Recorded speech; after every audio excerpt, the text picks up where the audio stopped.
So in recent decades, we have witnessed the concentration of value around demographic centers, where ecosystems flourish due to the concentrations of people, capital, and knowledge. And this is especially noticeable when we're talking about entrepreneurship, no? As it is the case of this event. So territories like companies must strive to be attractive, offer entrepreneurs and startups agile, connected, and precise environments in which to thrive. In Vizcaya, and I'd like to take the opportunity to present and to introduce myself. No? I'm Ander Muñoz. I'm coming from BEAS, the economic promotion agency of Vizcaya. I was saying that in Vizcaya we understand this current context, and that's why we've built an ecosystem around what has made us historically and is still making us strong. No?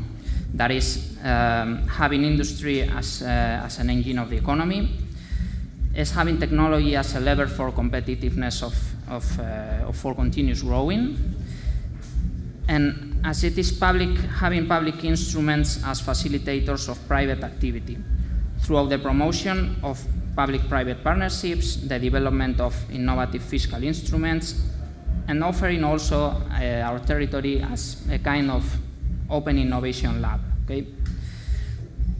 Well, having the context being set, and having here the main players present, I think that the best way to understand everything that's happening in Vizcaya is to hear firsthand how they are taking advantage of these opportunities. Okay? So today we have with us Ana Garcia from Iberdrola, from the innovation team of Iberdrola, Fernando Takuma, which is one of the co-founders of Woza Labs, a very innovative startup, born in Argentina, now in Bilbao, no, in this case, and Ekain Laka, which is a colleague of mine in BEAS, in charge of trying to attract and bring new business to the region. Let's start with Ana and Iberdrola. Okay, so let's delve into the details of some instruments like what is called Article 64 bis. Okay, to give you some context, this is a fiscal mechanism created in Vizcaya that allows for a new deduction for companies that finance research, development, and innovation projects to other companies, okay, or to other SMEs, startups, or whatever. The application of this instrument is beneficial for both the companies that are doing the research, development, and innovation activity, and for the ones that are financing these activities. Okay, how? So the ones doing the research, or the research and development activities, they will receive, or they can receive, alternative financing without repayment obligations, non-dilutive in capital, and compatible with other traditional funding sources. Okay?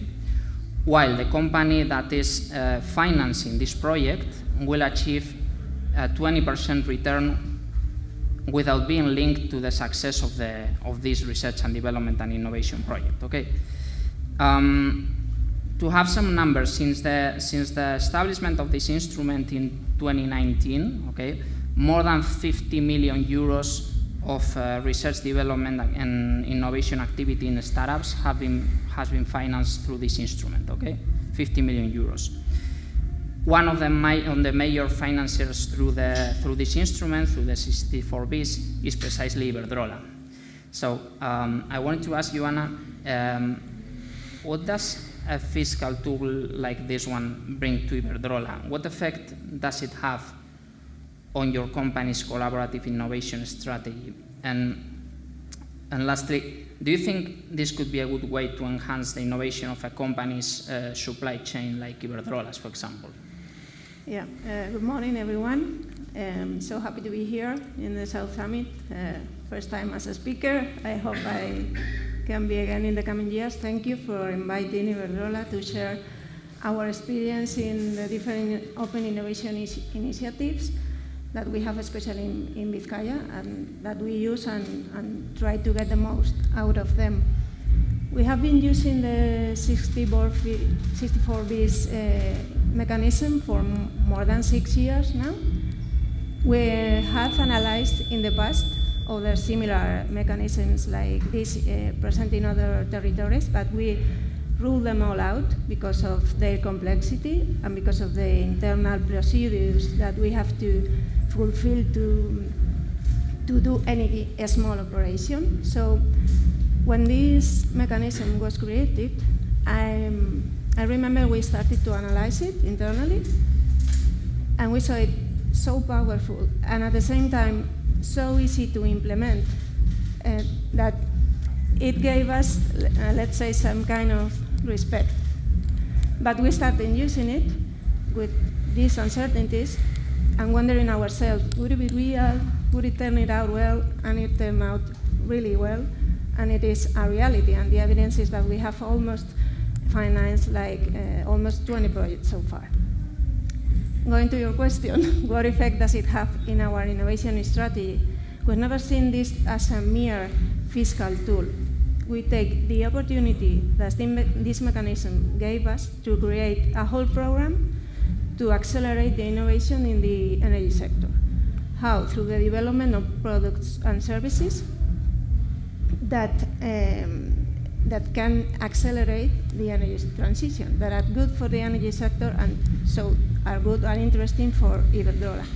And how do we do this?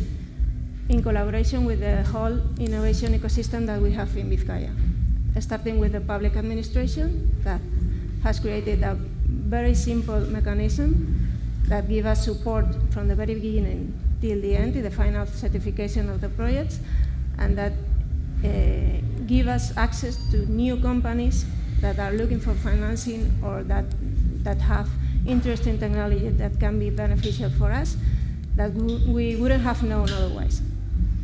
So I think this tool is very powerful for us as a driving company, but also and above all for the companies that make use of them. We need our supply chain companies to develop products and services. We are not manufacturers, but we need their products. So I think this is a very good way to accelerate the innovation in the energy transition. Interesting. But this is not the only instrument that we've been jointly using, right? Because let's talk about other one that's been generating results for different companies in the region for years, no? Which is the BIOC platform for open innovation challenges. So this is intended for technical and complex challenges that involve startups, technology centers, academia for the resolution. No? You've been also one of the players that published one of these BIOC challenges, right? Why is it interesting for a company like Iberdrola to issue an open innovation challenge, taking into account the resources and the systematic innovation teams that you already probably have in place, your strategy already has been set, no? How does this BIOC methodology contribute to Iberdrola? We are living a very challenging time in the energy sector. So in Iberdrola, we are always looking for new ways to innovate, internally and externally. And I would say that all these initiatives are complementary to one another, and each one has its particular benefit and particular vision. I would say that these challenges are completely complementary, for instance, to the 64-bis mechanism, because they help us to solve a very specific challenge that we are facing in our business units.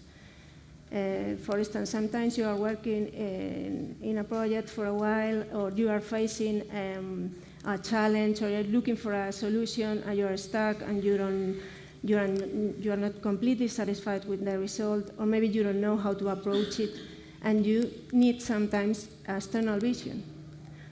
External vision, and also to have the access to other companies and other technologies that can give you another point of view that can help you to understand and to solve the challenge you are facing. And it is true that we have an innovation team already, but it's never enough. We are always looking to go further. And what Bioc platform give us, they do a very strong work with the startups, with new companies, studying and analyzing new technologies. And for us, it's a very big opportunity to have access to that, because there's a long time of work for doing this. And let's say that that Bioc is like an extension of our innovation team. It's like giving us opportunities that otherwise we wouldn't have access to. Mm-hmm. Thank you, Ana. The next one, and related to Bioc, also goes to Fernando Takuma, the founder of Woza Labs, because in the Bioc Challenge launched by Iberdrola, in fact, Woza Labs was the one that emerged as the winner with its solution to protect Iberdrola's power lines from climate risks. Mm-hmm. So, Fernando, when a startup like Woza has the opportunity to engage with a corporation as significant as Iberdrola, what do you achieve? No? Is it a one-time opportunity, or you can envision yourselves participating in an initial challenge that will open new doors for the future? No? Okay.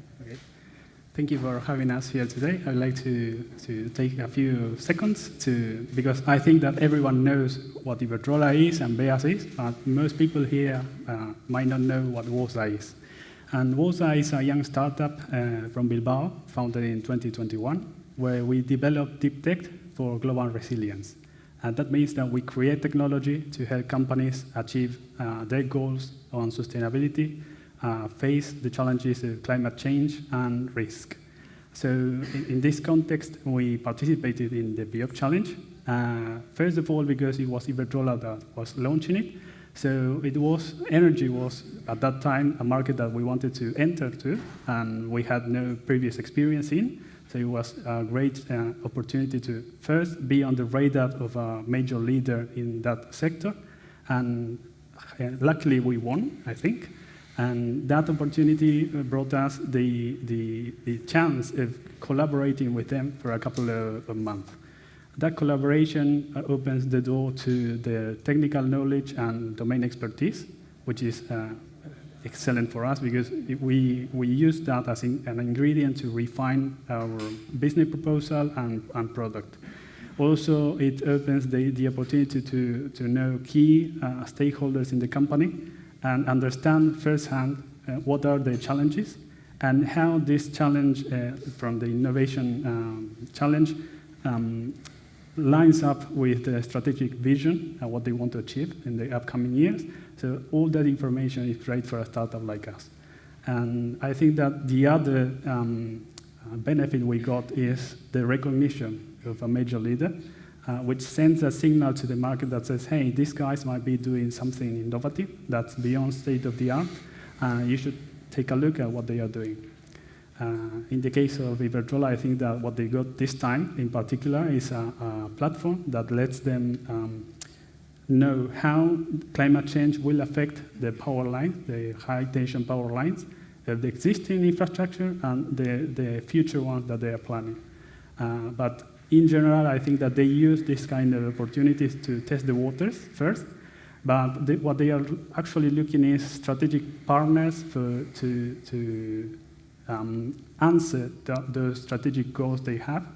And I think that if the first implementation, this testing of the waters is successful, I think that it opens up the doors for further collaborations. In our case, we've been, after the Bioc, we've been invited by Iberdrola to become part of the Global Smart Grids Innovation Hub. So that in itself is a great achievement for us. Okay, very nice. Fernando, at the beginning of the session, we discussed the need for the regions to offer startups like sufficiently rich ecosystems in which to flourish. You come from Argentina, no? You and your team, you come from Argentina, but at some point, your journey led you to Vizcaya, no? To Bilbao. What made you choose this region? How do you somehow evaluate the support received and the possibilities that this ecosystem can offer to startups like yours? Okay. Well, both my co-founder Sebastian Priolo and I are both from Argentina, although I don't look like it, but yeah, believe me, it is true. And I think that Argentina is a rich country in talent and creativity, but it faces a chronic challenge in economic opportunities and access to the markets. So when we decided to start this journey, we started looking out what was out there. And we found Vizcaya in particular interesting for a couple of reasons. The first one is the access to major markets and major cities in Europe. It was strategically placed, and we thought it was a great place to start. Also, it has great infrastructure with, for example, buildings like the B Acceleration Tower, which we have offices, which brings together startups and major corporations and the government. And that is in itself great because every single day you have the opportunity to start a new project together with someone else. It also offers offices in tech parks, which look beautiful, and also major companies are there, so you can cross the road and meet someone else that might offer you a new opportunity. And for a startup, that's vital. Another reason is the access to financial markets, which in Argentina, mostly we don't have as startups, so that's great. And also, the ecosystem as a whole offers major opportunities because companies are looking out there who to choose to do new projects, and that doesn't happen back in Argentina. They are looking out who to contract, and in the case of Vizcaya, I think that they are first looking in. Another reason is the incentives that the government has for entrepreneurship. Not only fiscal incentives, but they also offer networking opportunities through different events and challenges. BIOC is one of them, but we've been part of Bind, both Bind for startups and Bind GovTech. That brings new opportunities. Even if you don't win, you get feedback from those corporations, so you can refine your proposal too. Yeah. Mm-hmm. And lastly, from a personal perspective, Vizcaya and Bilbao in particular offers great cultural heritage, excellent food, believe me, excellent.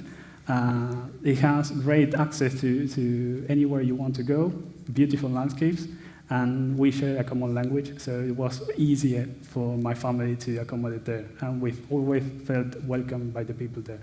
So thank you. Okay. Well, I think that probably Fernando has already sold you the territory, right? But anyways, we have here a kind from a colleague from BEAS. So from the point of view, at least, of the team responsible of supporting startups that establish themselves in Vizcaya, could you explain us what the region offers to a startup or a company considering deploying some of the activities there in Vizcaya? Thank you, Ander, and good morning, everyone. As you said, I think Fernando has done a great job for me, a great introduction.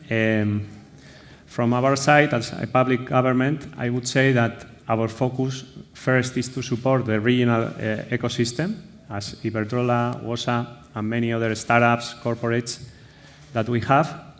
But also we realized years ago that in order to grow as an entrepreneurial ecosystem, we need to look also outside of our region and try to bring startups, companies from abroad that would enrich our economic ecosystem.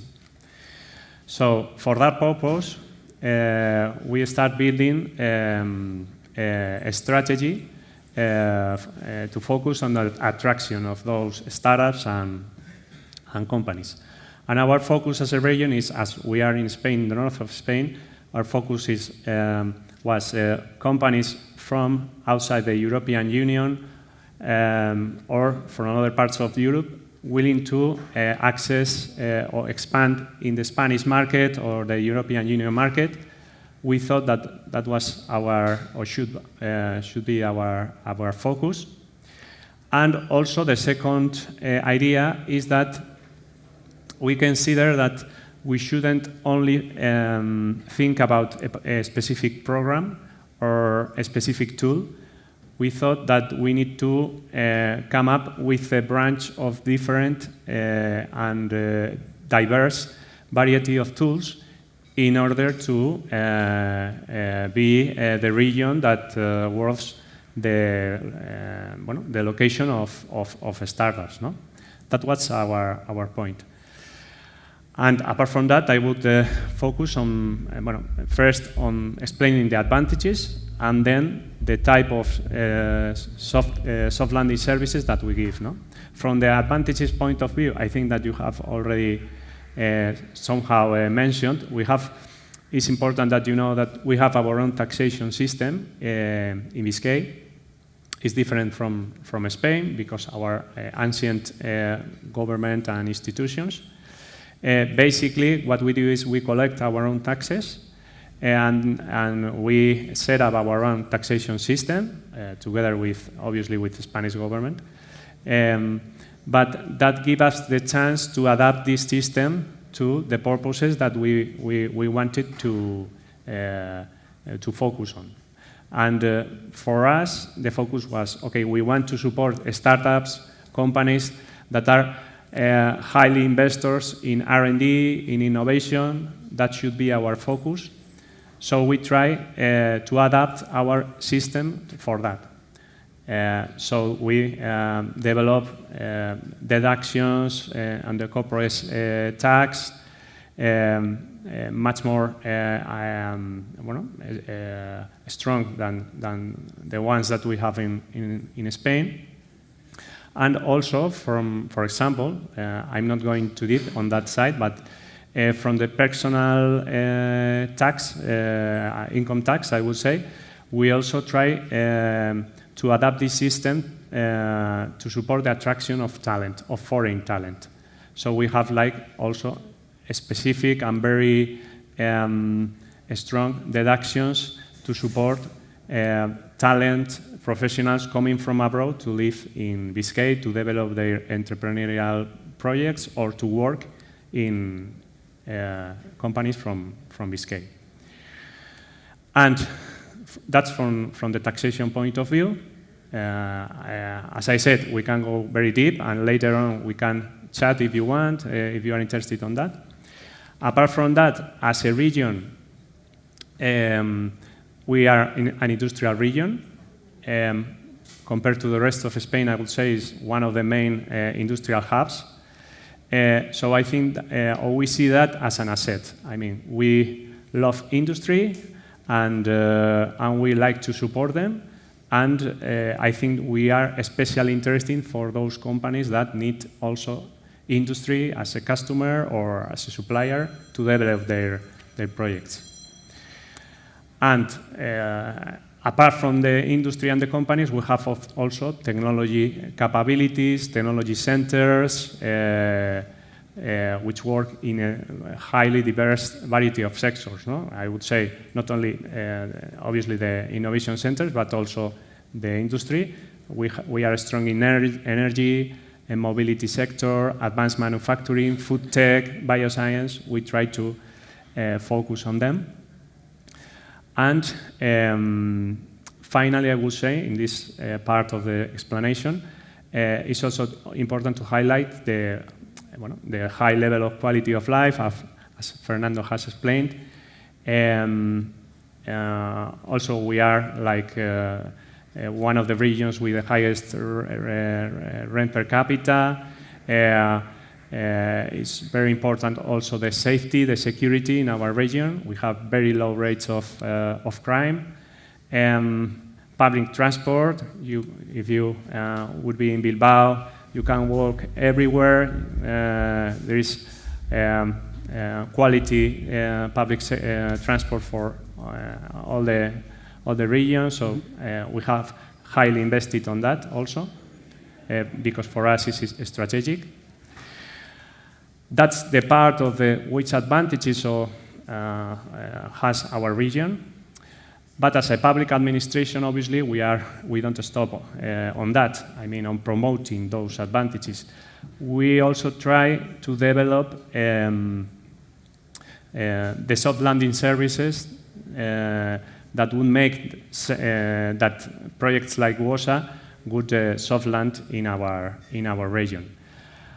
And as a public administration, our focus is a one-to-one service. We meet with you, with every project, one-to-one, and try to see which are the necessities that you have, the requirements, and we try to help you in all issues, problems that you have. If you need a space, if you need to hire talent, if you need to find funding, grants, if you are looking for equity, we have like a set of tools that to support you. If you are coming to live to Biscay with your family, we have also, I think, very strong service to support that.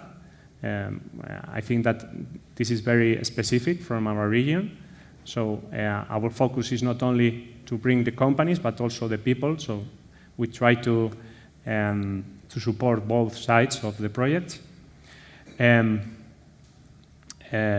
So that's what I would say. Also in spaces, I would highlight, as Fernando has said, we have incubators. We have set up incubators all over the region. And specifically, I would mention the BAT Tower,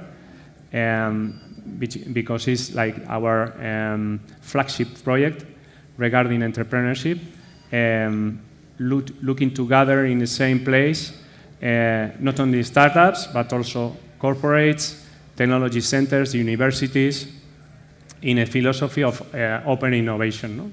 And it's also managed by PwC and really very well managed by PwC, and we think that it's going to be a project that really is going to succeed. And at the end, as a highlight, I would say that our focus is to support all your projects, entrepreneurs, people with ideas, with breakthrough ideas that are looking for a place to thrive. As a public administration, we are here to help you. And obviously, we have our contacts on the app. We have also place in the big meeting area, so you can walk around and we can have a meeting if you want later on. Thank you, Kain. Thank you, Fernando. Thank you, Anna. Thanks for being with us today, for participating on this session. I think we're running out of time, but I'd like you also, we'd like to thank you for being here today with us. And as Kain was saying, feel free, please, to catch up later on. Okay, we've got those tables on the meeting area, or now, whatever you want. Okay, we're here for you. Thank you very much. Thank you.